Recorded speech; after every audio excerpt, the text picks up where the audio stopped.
Find the compound profit. Compound profit को मालूम करना है। क्वेश्चन नंबर 11 का part number 2, ₹750 for 3 years at 11% per annum compounded yearly. इस क्वेश्चन में प्रिंसिपल अमाउंट है ₹750 और उस पर टाइम है 3 ईयर्स, जबकि प्रॉफिट का रेट है 11%।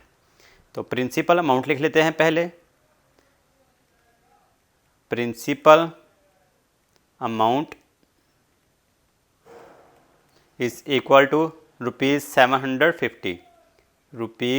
₹750। उसके बाद टाइम है 3 ईयर्स।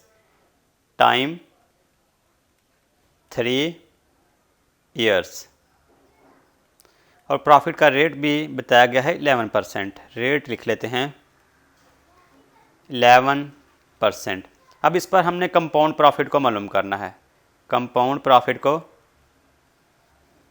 मालूम करना है तो कंपाउंड प्रॉफिट का फार्मूला जो पहले इससे क्वेश्चन जो भी सिंप्लीफाई किए उनमें हमने देखा कि कंपाउंड प्रॉफिट का फार्मूला होता है कंपाउंड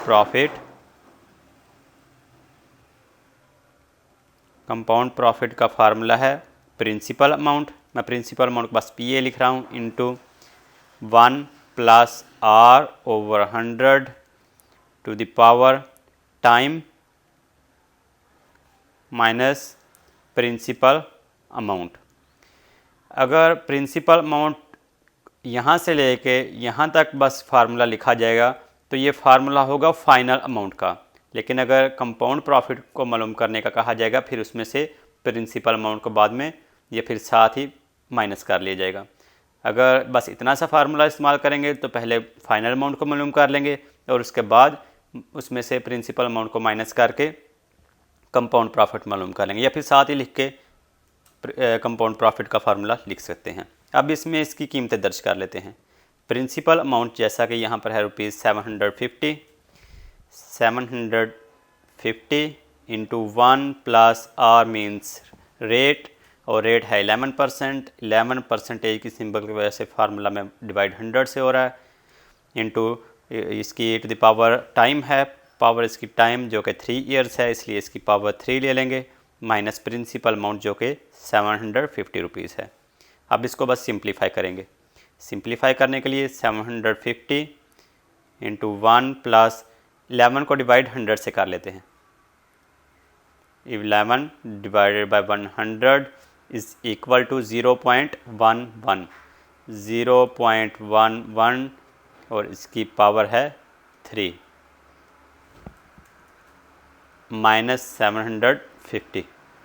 इसके बाद 750 1 प्लस ये जो 1 + 0.11 है इसको 0.11 में 1 प्लस करेंगे तो ये बन जाएगा 1.11 और इसकी पावर 3 है माइनस 750। नेक्स्ट स्टेप में हम 1.11 का क्यूब ले लेंगे, इसकी पावर 3 है मतलब क्यूब लेंगे इसका। 750 1.11 का क्यूब ले लेते हैं। ये 0.11 था, इसमें 1 प्लस किया तो ये 1.11 हो गया था। अब इसका क्यूब ले लेते हैं, साइंटिफिक मोड में करेंगे कैलकुलेटर को। जैसे कि ये लिखा 1.11 का क्यूब 1.11 और इसका ले लिया क्यूब तो ये बन गया 1.3676। 1.3676 माइनस 750।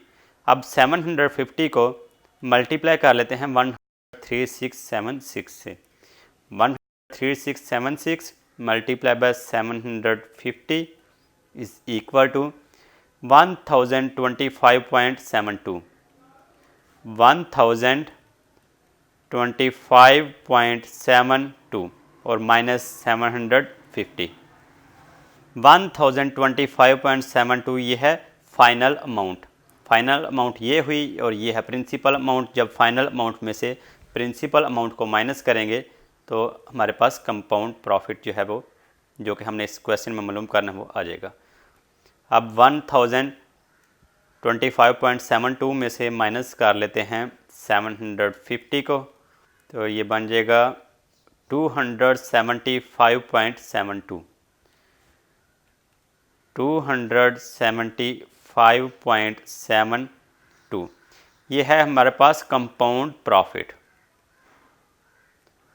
कंपाउंड प्रॉफिट को हमने मालूम कर लिया, ये है 275.72।